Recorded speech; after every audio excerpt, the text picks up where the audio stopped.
സൂക്ഷിച്ച് കൈകാര്യം ചെയ്തില്ലെങ്കിലേ അച്ഛനെ പോലെ തന്നെയാ, വിശ്വസിക്കാൻ കൊള്ളത്തില്ല. ഞാൻ സഹായിക്കണോ? വേണ്ടായേ. ഓ, അച്ഛൻ്റെ നിൽപ്പ് അത്ര സുഖമില്ല, പോയട്ടെ. പക്ഷെ കമലച്ചേട്ടത്തിയുടെ നിൽപ്പ് കാണാൻ നല്ല സുഖം.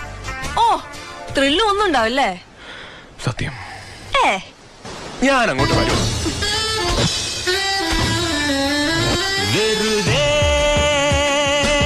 വഴക്കു കൂടി എങ്ങു പോണു നീ, എന്നെ തനിച്ചു വിട്ടു പോകുകയാണോ? ചിരിച്ചു ചിരിച്ചു കൊതിച്ചിടേണ്ട, കൊതിച്ചു കൊതിച്ചു വളച്ചിടേണ്ട, വളച്ചു വളച്ചു മെനക്കിടേണ്ട, അതിന്